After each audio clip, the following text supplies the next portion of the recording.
Olá, que a graça e a paz do Senhor Jesus estejam com você. Eu sou o pastor Luiz Felipe, da Igreja Presbiteriana de Biá. Essa é a minha esposa Gislaine. E antes de começarmos a pregação da palavra de Deus, nós cantaremos uma música, Quando Jesus Estendeu Sua Mão, de Matos Nascimento. Se você conhecer a canção, por favor, cante conosco. Quando Jesus Estendeu a Sua Mão.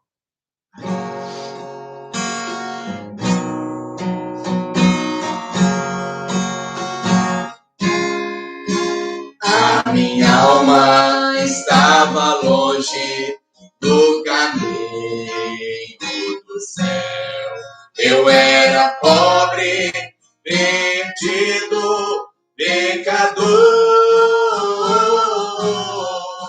Mas Jesus já transformou minhas trevas em luz, quando Ele estendeu a sua mão para mim.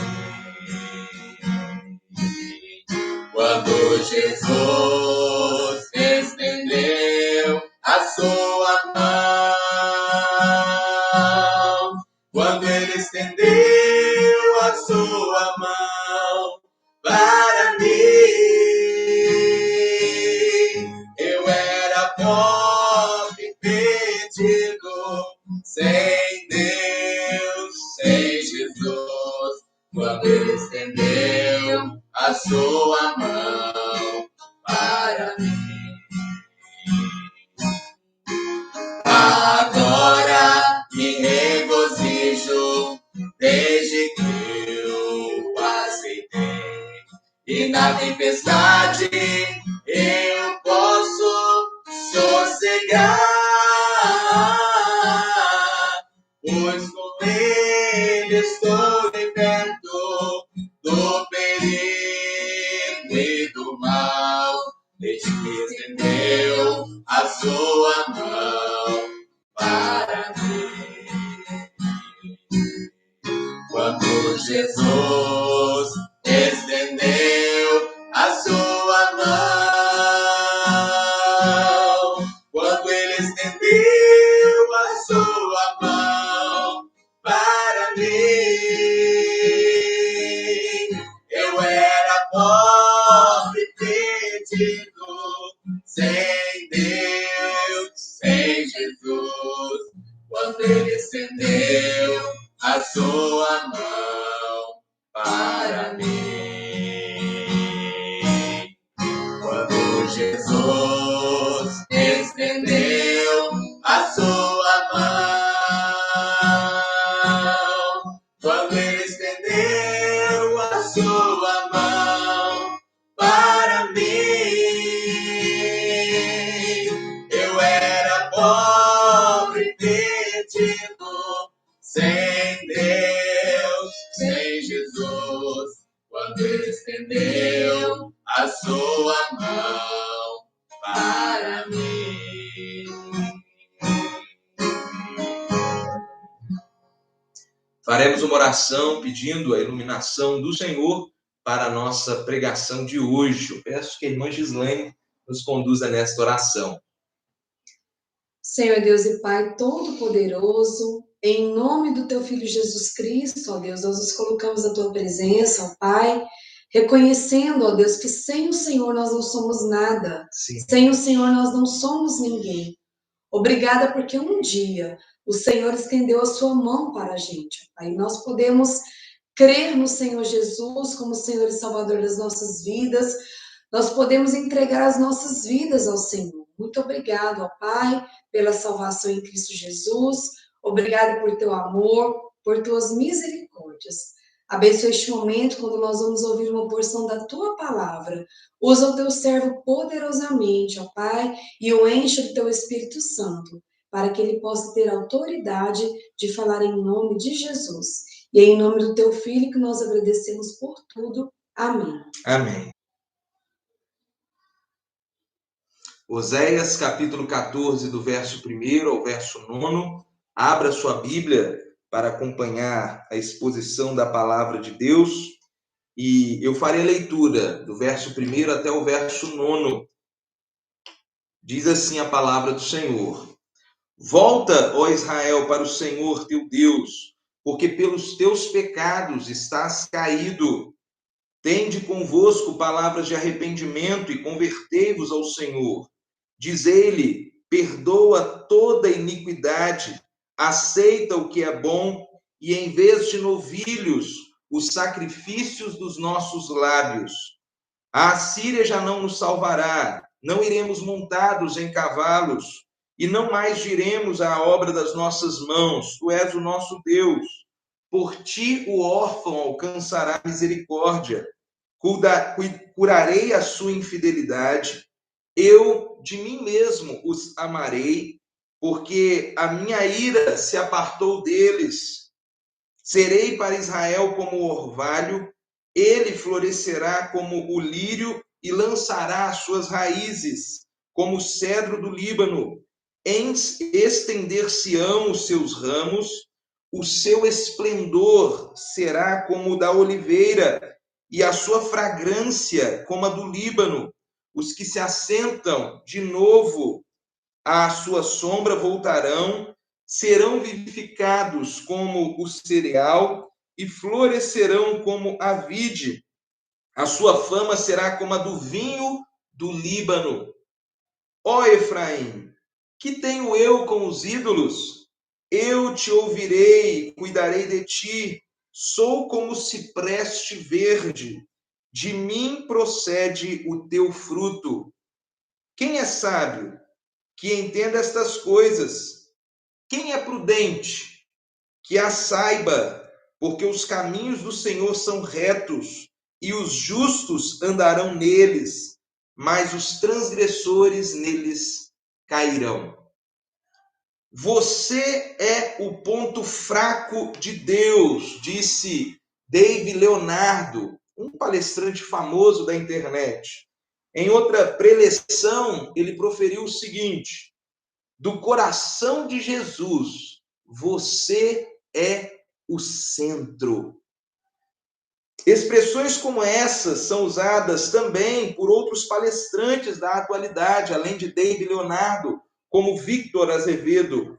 Elas focam no amor de Deus pelos pecadores e até falam sobre a mudança de vida, mas de maneira tão superficial que dificilmente você ouvirá dos lábios desses palestrantes: a ira de Deus se revela do céu contra toda perversão dos homens, que está registrado em Romanos 1,18. Tais mensagens, por mais belas e por mais carinhosas que pareçam ser, contrariam a gravidade e a urgência dos apelos proféticos ao arrependimento. Vemos que há uma tendência na pós-modernidade de os pregadores falarem coisas bonitas e coisas sensíveis aos ouvidos dos ouvintes, mas coisas que não são, de fato, a palavra de Deus. Mensagens que podem até ser belas, mas que não procedem das escrituras sagradas, ou, ainda que sejam baseadas na Bíblia, estão fora do seu contexto e não transmitem a gravidade das mensagens bíblicas, dos textos da palavra de Deus. E o profeta Oséias, que é o livro que nós estamos estudando, ele sempre fazia apelos ao arrependimento e apelos contundentes. Oséias pregou num período muito crítico da nação de Israel. O povo havia se rebelado contra Deus, havia transgredido os preceitos da aliança com o Senhor, e Oséias é chamado por Deus para mostrar a infidelidade do povo, mostrar as maneiras pelas quais Israel estava pecando contra o Senhor. E os apelos que Oséias faz ao arrependimento do povo tem a ver com as analogias que ele usa no livro. Do capítulo 1 ao capítulo 3, Oséias trata a nação de Israel como uma mulher adúltera, uma esposa infiel ao seu marido, que é Deus. Do capítulo 9 ao capítulo 10, Oséias faz outras comparações com a nação de Israel. Ele trata o povo como se fossem, respectivamente, uma planta e uma jumenta rebeldes, que não fazem ou não agradecem o fazendeiro que cuidou delas. Mas a partir do capítulo 11, a porção final do livro de Oséias, nós vemos o profeta fazendo outra analogia. Ele trata Israel como um filho insensato que sempre desobedece o seu pai. São comparações que o profeta usa para destacar a rebeldia do povo de Deus no passado, para mostrar que aqueles que temiam ao Senhor estavam longe desse Senhor, longe de Deus, e precisavam se arrepender. E agora, em Oséias, no último capítulo do livro, nós vemos que o profeta faz um último apelo ao arrependimento. E é este o tema da nossa mensagem de hoje, o apelo ao arrependimento. Qual é a natureza desse apelo? E nós aprendemos, de acordo com o texto profético, que o apelo ao arrependimento é necessário. O apelo ao arrependimento é necessário. É isso que Oséias nos ensina do verso 1 ao verso 3, quando nós lemos: Volta, ó Israel, para o Senhor teu Deus, porque pelos teus pecados estás caído. Tende convosco palavras de arrependimento e convertei-vos ao Senhor. Diz ele: perdoa toda iniquidade, aceita o que é bom, e em vez de novilhos, os sacrifícios dos nossos lábios. A Assíria já não nos salvará, não iremos montados em cavalos, e não mais diremos à obra das nossas mãos: Tu és o nosso Deus, por ti o órfão alcançará misericórdia. Volta, ó Israel. Oséias começa essa última mensagem do livro dizendo para que a sua nação, o seu povo, se volte para Deus, para que eles se arrependam sinceramente e se convertam ao Senhor de todo o coração. E Oséias diz que a causa da queda do povo ou do tropeço são os próprios pecados da nação. Em outras palavras, se Israel estava para ser destruída pelo Império Assírio, ou se já tinha sido destruída por esse império, as palavras do verso 1 não deixam muito claro se a Assíria já havia invadido a nação. Isso aconteceu no ano de 722 a.C. Mas parece que essa invasão já tinha acontecido, ou se ainda não tinha, estava muito próxima de acontecer. Oséias, no verso 1, diz que por causa dos pecados do povo, aquele povo estava caído, por causa dos seus pecados. Uma outra tradução seria: por causa dos teus pecados tropeçaste. As iniquidades de Israel fizeram com que a nação recebesse o castigo de Deus. E por isso Oséias faz esse apelo ao arrependimento. Mas talvez alguns perguntem: será que até servos de Deus precisam ouvir esse apelo para o arrependimento? Israel não era a nação escolhida no Antigo Testamento? Não era o povo da aliança? Será que eles realmente precisavam ouvir um profeta dizendo que eles tinham que mudar de vida, tinham que mudar o seu comportamento? E a resposta é sim. Mesmo aqueles que já aceitaram a Deus, mesmo aqueles que já entraram numa aliança com Deus, eles precisam constantemente ouvir os apelos para o arrependimento. É isso que o apóstolo Paulo também ensina em 1 Coríntios, capítulo 15, quando ele escreve uma carta para cristãos, pessoas que já tinham se arrependido e aceitado Jesus. Paulo diz àqueles irmãos de 1 Coríntios 15, em 1 Coríntios 15, versos 1 e 2, irmãos, venho lembrar-vos o evangelho que vos anunciei, o qual recebestes e no qual perseverais. Por ele também sois salvos, se retiverdes a palavra, tal como a vô-lo preguei, a menos que tenhais crido em vão.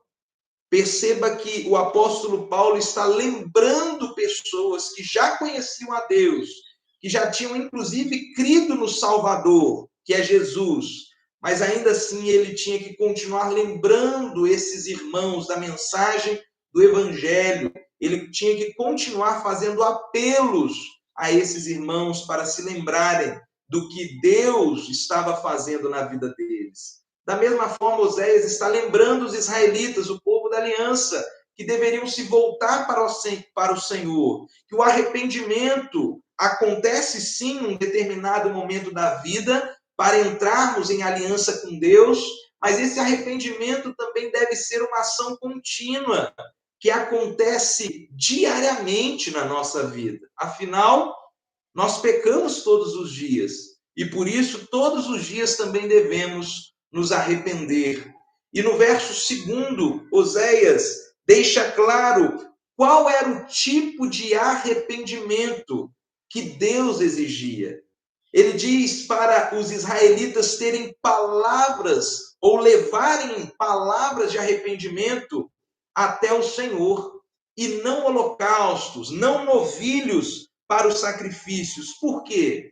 Porque naquela época o culto a Deus era prestado através desses sacrifícios.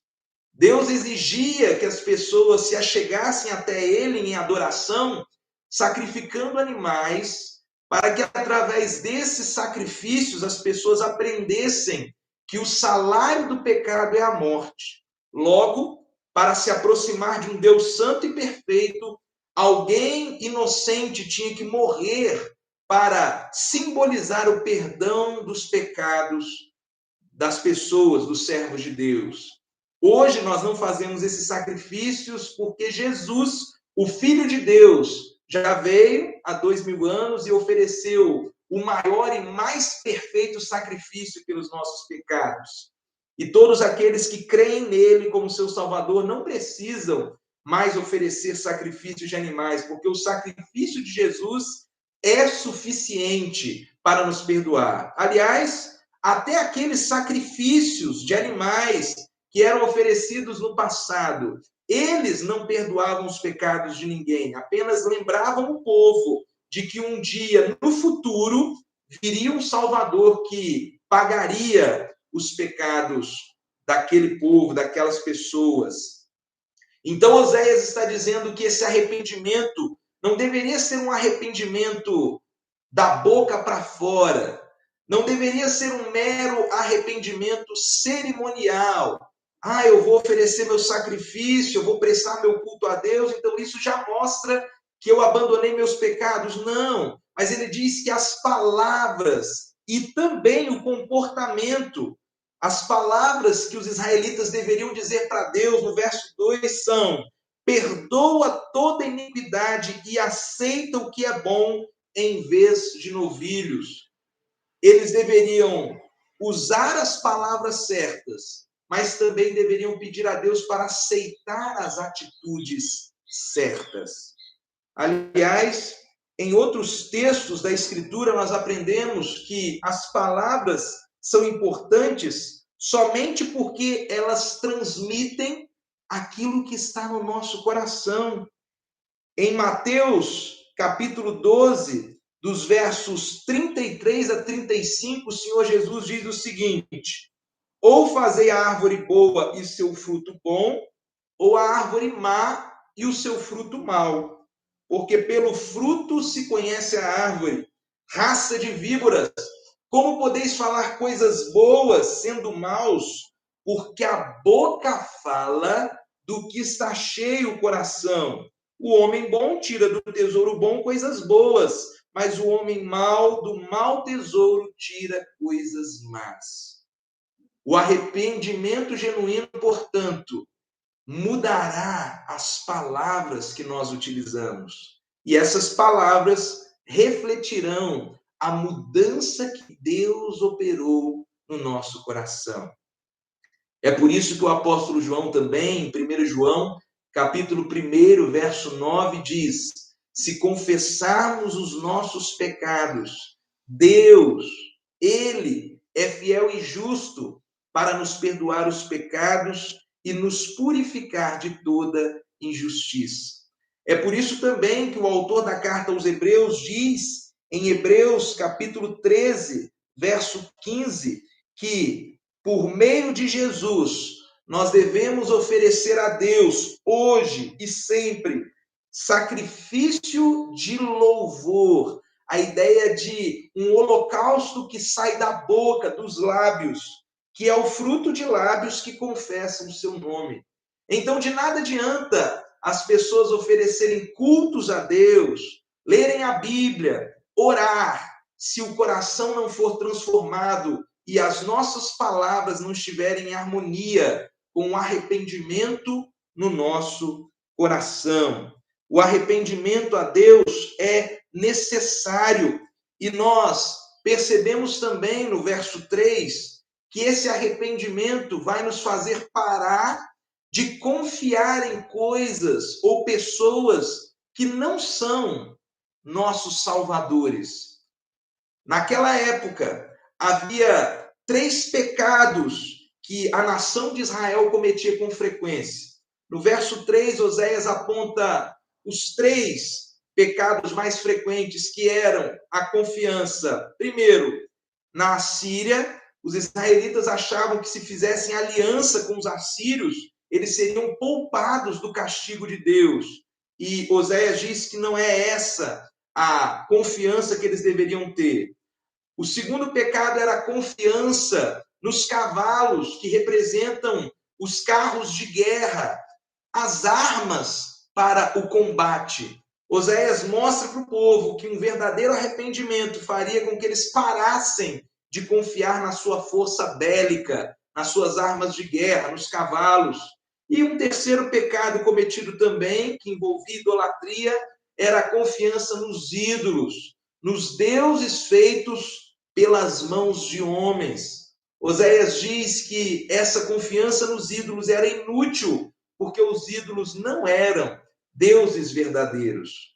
Mas se eles atendessem ao apelo do profeta e se arrependessem verdadeiramente, eles seriam como o órfão que alcança a misericórdia do Senhor.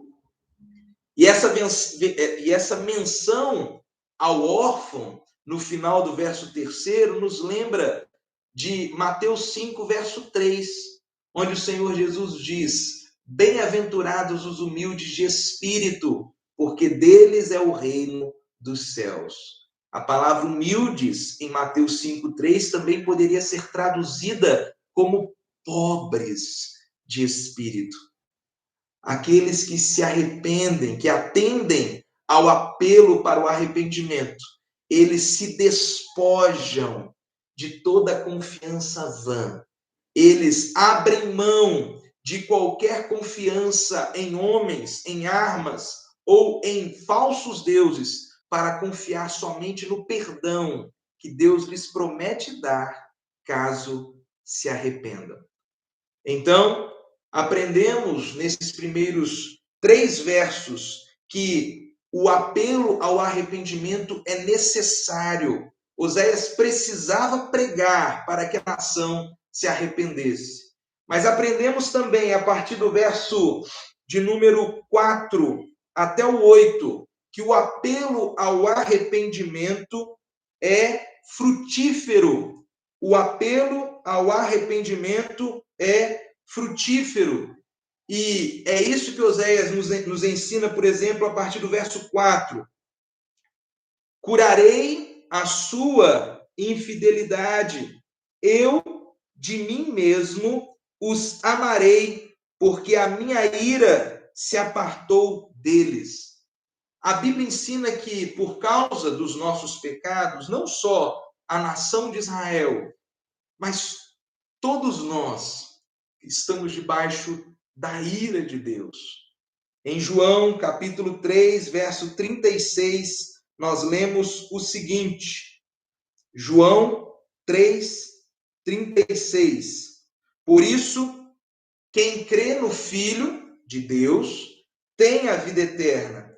O que, todavia, se mantém rebelde contra o Filho, que é Jesus, não verá a vida, mas sobre ele permanece a ira de Deus.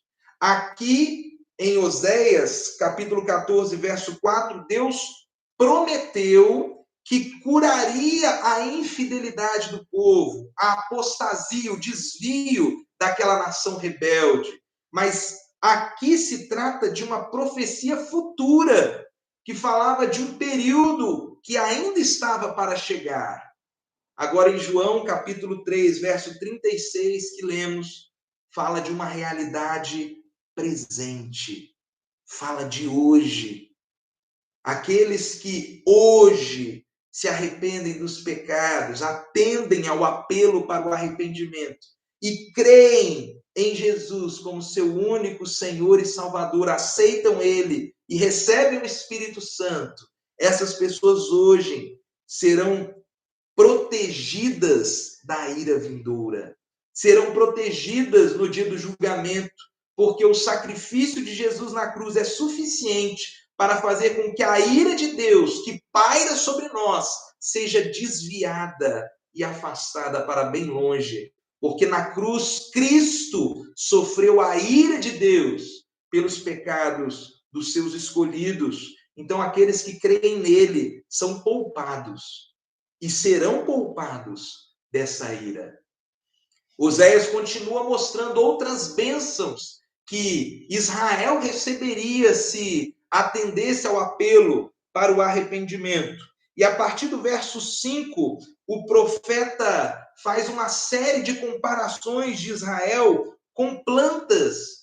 Ele trata os israelitas como se fossem árvores. Cada comparação que ele faz tem um efeito para mostrar as bênçãos que Deus traria no futuro para aqueles que se arrependessem da nação de Israel. E o profeta diz o seguinte, do verso 5 ao verso 7. Serei para Israel como o orvalho, ele florescerá como lírio e lançará suas raízes como o cedro do Líbano. Estender-se-ão os seus ramos, o seu esplendor será como o da oliveira e a sua fragrância como a do Líbano. Os que se assentam de novo à sua sombra voltarão, serão vivificados como o cereal e florescerão como a vide. A sua fama será como a do vinho do Líbano. Perceba que são várias as plantas mencionadas e todas elas denotam a bênção de Deus sobre o seu povo. A ideia é a de que a quebra da aliança mencionada, por exemplo, na lei mosaica em Deuteronômio, nos últimos capítulos de Deuteronômio, a quebra daquela aliança mosaica dizia que sobre a nação de Israel viriam maldições e castigo sobre as obras das mãos dos israelitas. As colheitas deles seriam amaldiçoadas. Todas as árvores, todas as plantações seriam castigadas por Deus se eles fossem infiéis. E era isso que estava acontecendo na época do profeta Oséias. Os israelitas experimentavam o peso da mão de Deus contra as suas colheitas, os seus cedros, os seus ramos. Aliás, no próprio livro de Oséias, Israel já tinha sido retratado antes como uma vide luxuriante. No capítulo 10, essa é a expressão que Oséias usa para tratar a nação. Mas ele diz lá que essa vide, apesar de ter dado muitos frutos, ou seja, ter sido muito abençoada por Deus, é uma videira ou uma vide que se esqueceu do fazendeiro, se esqueceu do Senhor.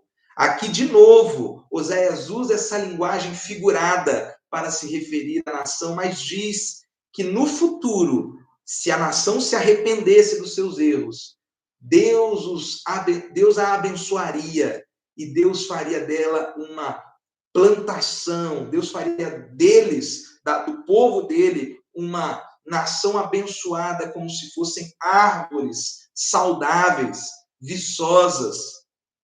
Aliás, aqui nós temos provavelmente uma referência de Oséias à maldição sobre a natureza.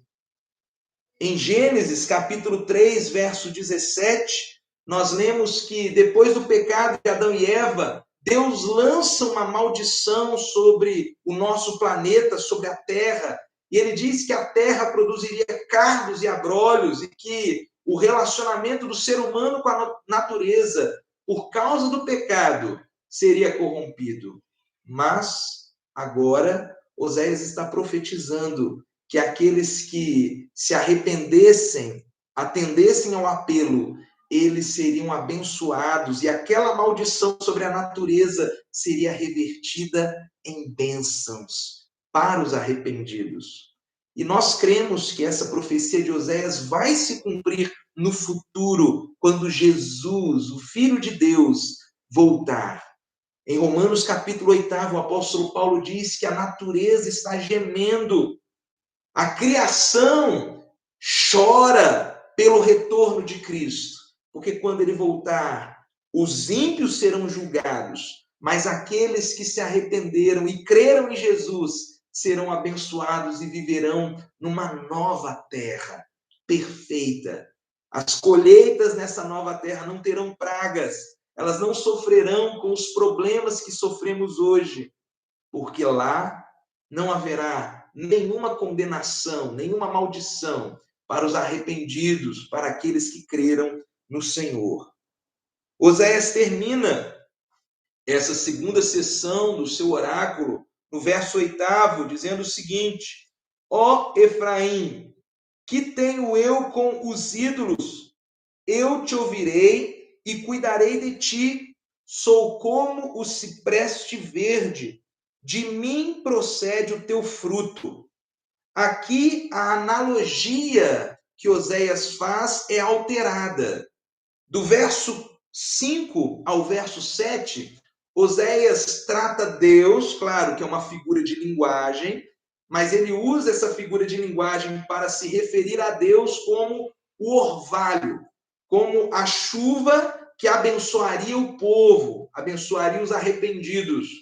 Agora ele muda a analogia e trata Deus como a árvore que daria os frutos. Israel estava sendo tratada como a árvore, agora é Deus que é tratado como o cipreste, uma árvore que fica o ano inteiro. Alguns comentaristas dizem que é uma árvore que consegue permanecer o ano inteiro com suas folhas e, embora seja raro que ela dê frutos, aqui a ideia é de um milagre.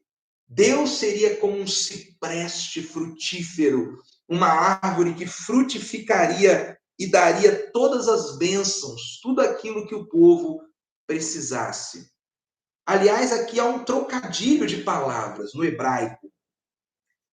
A palavra Efraim, que é um dos termos usados para descrever a nação de Israel, é sinônimo de Israel. Essa palavra significa frutífero, só que no verso 8, frutífero seria Deus, não Efraim.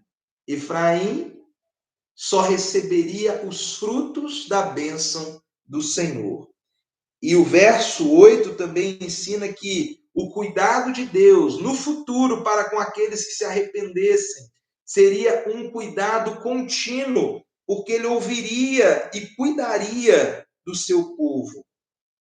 Aliás, no capítulo 4, verso 13, Oséias tinha dito que um dos pecados do povo era adorar os falsos deuses debaixo dos ciprestes. Havia um costume, uma crença pagã naquela época, de que as divindades pagãs, os falsos deuses, eles aceitavam uma adoração mais agradável debaixo de árvores frondosas, de árvores que fossem uma espécie de carvalhos mágicos, alguma coisa ritualística.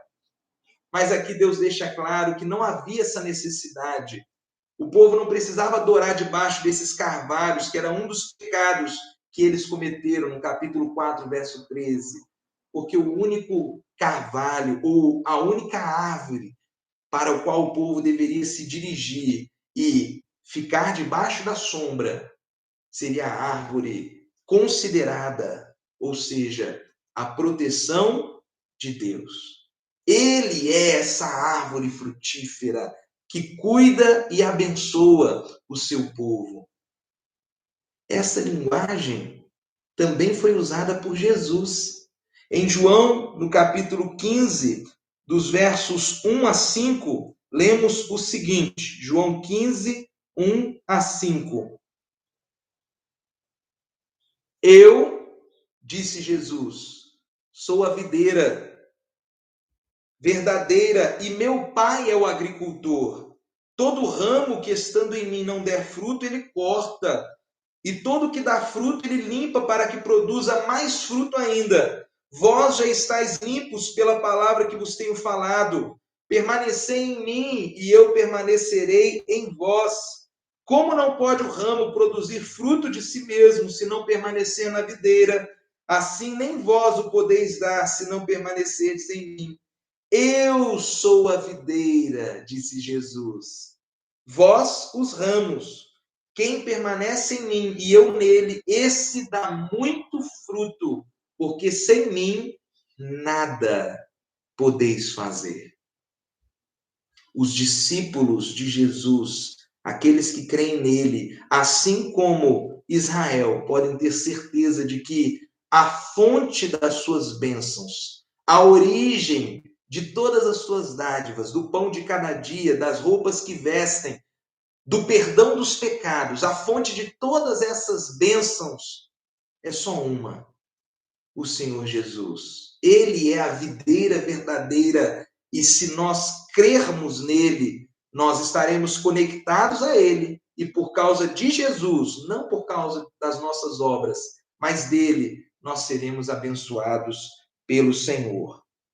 Portanto, aprendemos também, além da primeira lição, que a natureza, que o apelo ao arrependimento é necessário, nós aprendemos aqui também que o apelo ao arrependimento é frutífero, ele vai gerar frutos. E uma última lição que o profeta nos dá é que esse apelo ao arrependimento também é decisivo. O apelo ao arrependimento é decisivo. É isso que nós aprendemos no versículo 9, quando nós lemos: quem é sábio, que entenda estas coisas? Quem é prudente, que a saiba? Porque os caminhos do Senhor são retos, e os justos andarão neles, mas os transgressores neles cairão. Oséias termina o seu livro com perguntas retóricas. Quem é o sábio? Quem é o prudente? Quem é a pessoa que ouvirá os apelos que eu tenho feito, ouvirá as mensagens, lerá os textos que eu estou escrevendo e atenderá a esses apelos? Ele não diz que Israel ouviria suas mensagens e nem também que não ouviria. Ele deixa um ar de mistério no ar. Será que você que está me ouvindo ou que está lendo esse texto é o sábio que vai atender ao apelo do profeta Oséias? É essa a ideia do texto, deixar realmente um ar de suspense para saber quem são aquelas pessoas que atenderão ou tomarão a decisão certa no apelo. E qual é a decisão certa? Andar nos caminhos do Senhor. A ideia de andar nos caminhos do Senhor é seguir as orientações dele, viver de acordo com a vontade dele, seguir o caminho que ele quer que nós sigamos. Muitas pessoas dizem que amam a Deus hoje em dia, falam que querem obedecer à vontade do Senhor, mas na verdade é mentira. Eles não querem isso porque não estudam a Bíblia, a palavra de Deus, não leem, não oram, não congregam em nenhuma igreja, não recebem orientações e nem obedecem aos mandamentos do Senhor. Essas pessoas não são as sábias do texto, não são as prudentes, porque elas não andam nos caminhos do Senhor, mas aqueles que atendem ao apelo para o arrependimento, que confessam seus erros, eles vão andar sim nos caminhos de Deus. Não quer dizer que essas pessoas que andarão nos caminhos do Senhor serão perfeitas, até porque o Salmo 37, versos 23 e 24, nos lembra o seguinte, Salmo 37, versos 23 a 24.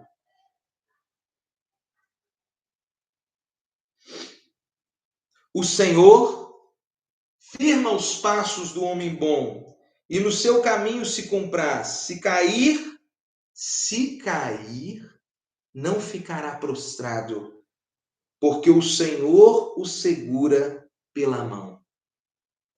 Perceba que os justos, aqueles que foram perdoados por Deus, que foram justificados pelo sacrifício de Jesus, esses justos, eles andarão nos caminhos do Senhor. Mas não quer dizer que eles nunca tropeçarão. Pelo contrário, eles tropeçarão muitas vezes, mas eles não ficarão prostrados, porque o Deus que eles servem estenderá a sua mão e os levantará da queda. Por fim, aprendemos que esse apelo ao arrependimento, ele só será atendido de acordo com o agir e a vontade de Deus. Em Romanos capítulo 2, verso 4, o apóstolo Paulo, fazendo uma pergunta retórica, diz que é a bondade de Deus que nos conduz ao arrependimento. E o Senhor Jesus, quando faz um apelo ao arrependimento semelhante ao de Oséias, claro que de outra maneira, mas também é um apelo. Ele diz o seguinte, em Mateus capítulo 11, do verso 25 ao verso 30. Por aquele tempo exclamou Jesus, graças te dou, ó Pai, Senhor do céu e da terra, porque ocultaste essas coisas aos sábios e instruídos e as revelaste aos pequeninos. Sim, ó Pai, porque assim foi do teu agrado. Tudo me foi entregue por meu Pai. Ninguém conhece o Filho senão o Pai, e ninguém conhece o Pai senão o Filho, e aquele a quem o Filho o quiser revelar. Perceba que nas palavras de Jesus, só vão conhecer a Jesus, o Filho de Deus, aqueles que o próprio Senhor Jesus quiser que o conheçam. Porque se Deus não tocar o nosso coração para haver um genuíno arrependimento, nós não nos arrependeremos. Nós somos pecadores, maus por natureza, e não gostamos de Deus. Gostamos do pecado. E se Deus não arrancar o nosso coração e colocar um novo coração em nós, nós não ouviremos o apelo, nós não abandonaremos os nossos erros, mas continuaremos caminhando para o inferno. Então esse apelo de Oséias tem que ser levado em conta, também tomando em conta esse outro texto do Senhor Jesus em Mateus 11. E aí vem o apelo de Cristo, Mateus 11, 28. Vinde a mim, todos os que estáis cansados e sobrecarregados, e eu vos aliviarei. Tomai sobre vós o meu jugo e aprendei de mim, porque sou manso e humilde de coração, e achareis descanso para a vossa alma, porque o meu jugo é suave e o meu fardo é leve. Decida. O apelo ao arrependimento exige uma decisão. Você continuará nos seus erros, continuará praticando os seus pecados, ou de fato atenderá ao apelo profético para o arrependimento. Se você o fizer, você será tremendamente abençoado, não por sua causa, mas por causa de Jesus, do Filho de Deus. Eu me lembro de um conselho de um dos meus professores no Instituto Bíblico, Eduardo Lane. Ele sempre dizia a nós, quando estudávamos naquela instituição, o importante não é só começar bem, mas principalmente terminar bem. O importante não é começar bem, mas terminar bem a caminhada. Talvez você tenha começado a sua vida, aliás, você com certeza começou a sua vida do jeito errado. Porque assim como eu, você também nasceu pecador. Mas não continue no caminho do erro. Arrependa-se, humilhe-se e creia que através de Jesus, Deus o perdoará de qualquer pecado. Concluindo a nossa mensagem, o apelo ao arrependimento é necessário, é frutífero e o apelo ao arrependimento é decisivo. Ele exige uma decisão para diante de Deus, uma decisão de todos nós.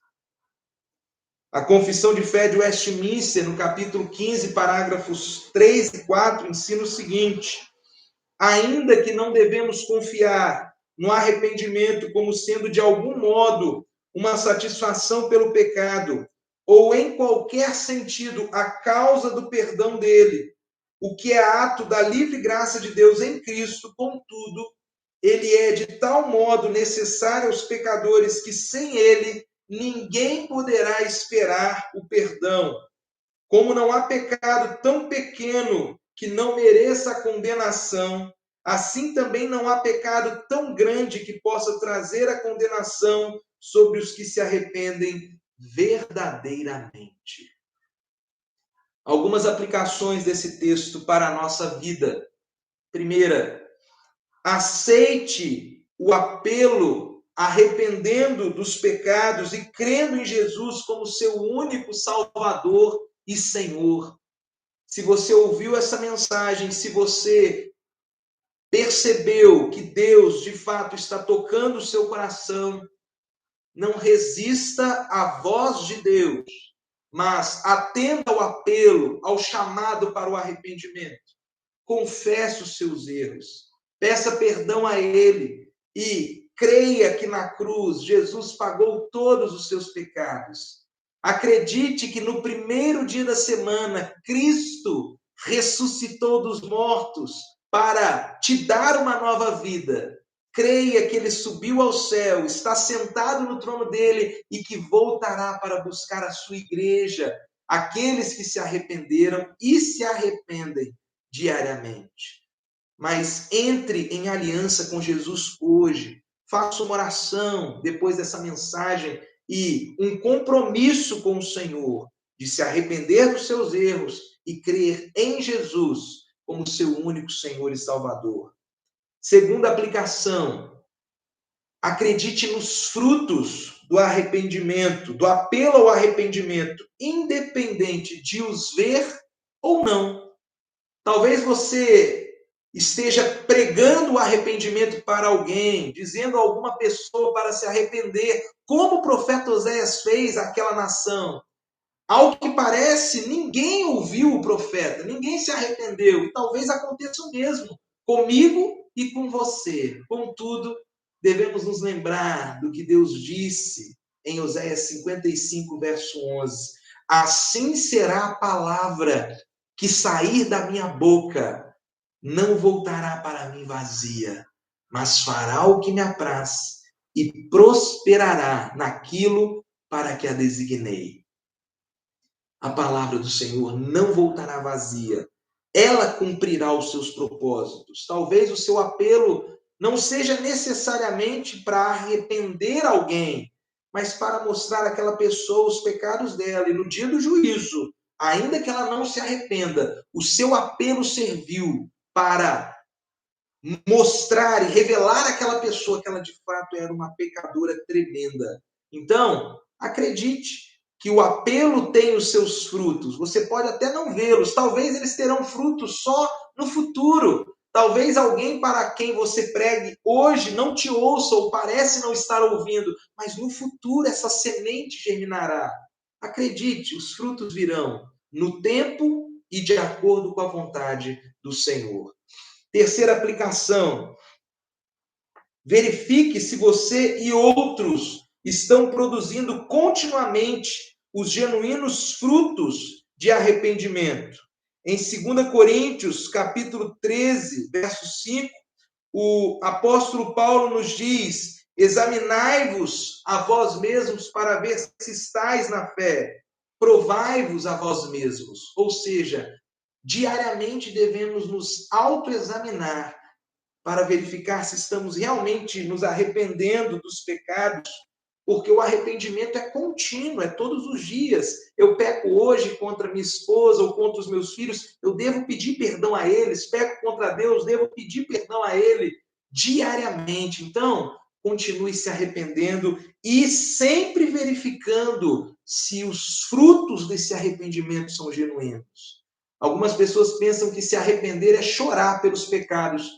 Às vezes sim, mas nem sempre o choro por um pecado mostra que você se arrependeu. Muitas pessoas choram, mas não mudam de vida. Então não se iluda com os falsos sinais de arrependimento, mas com uma mudança genuína de mente e de comportamento. É isso que prova o verdadeiro arrependimento. Quarta aplicação: reconheça a necessidade do apelo e o faça do jeito certo, com urgência e seriedade, exigindo uma decisão. David Leonardo e os demais pregadores dos nossos dias estão falhando na pregação do evangelho. Por quê? Porque eles não estão pregando ou fazendo apelo ao arrependimento com a gravidade e a seriedade que esse apelo exige. É urgente, é um apelo duro, mas decisivo.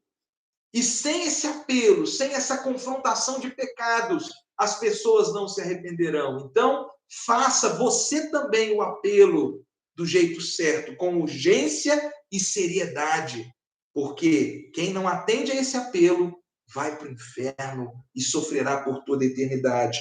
Quinta aplicação: clame ao único que pode produzir o arrependimento no coração dos pecadores para sermos restaurados. De nada adianta nós fazermos o apelo, a chamada para o arrependimento, se Deus não tocar o coração das pessoas. Então vamos orar crendo que elas precisam atender a esse chamado do Senhor. E sexta aplicação: prossiga fazendo o apelo ao arrependimento para todos até a volta de Cristo. Nós só pararemos de pregar quando Jesus voltar. Que Deus nos abençoe e que, de fato, esse apelo seja genuíno e verdadeiro na nossa vida. Oremos. Senhor dos exércitos, em nome de Jesus, nós atendemos ao apelo da Tua palavra e nos arrependemos dos nossos pecados. Perdoa-nos, Senhor. Lava a nossa alma e transforma a nossa vida para que o nosso arrependimento seja genuíno.